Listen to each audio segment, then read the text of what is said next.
Kottivaaran margariinitehdas. Sitten lähdetään toiselle puolelle.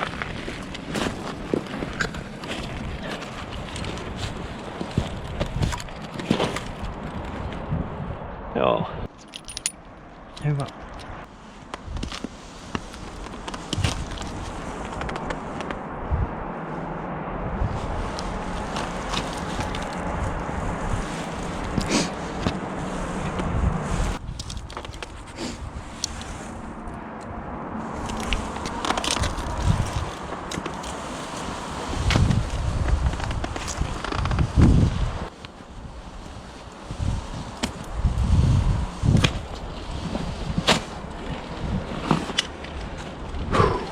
No, seikkailun seuraava osa alkaa. Nimittäin tämä. Mikä ollaan tässä margariinitehtaan vanhalla laiturilla, jonne ei pääse maateitse. Myös jäältä on vähän tämmönen korkea nousu. Tänne on reitti meren kautta ja tänne on ollut ennen vanhaa reitti täältä luolasta. Tehty kuuluisaa suvikultaa. Eli margariinia, joka sitten paljastui, että se oli valmistettu muun muassa kissojen raadoista.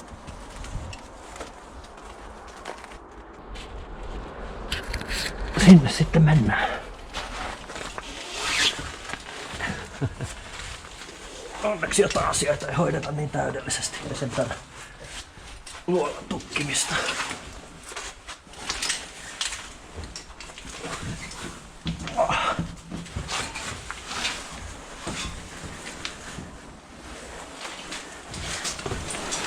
Aika lämmin täällä.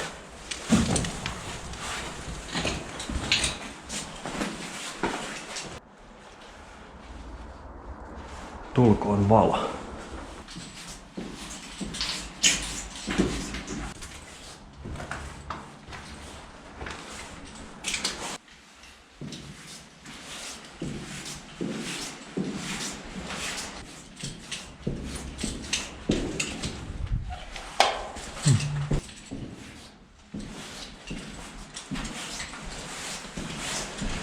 Joo. Tähän asti kohti margariinitehdasta täällä sitten pääsee. Paljonko pitäisi kaivaa, että täältä jonnekin pääsisi?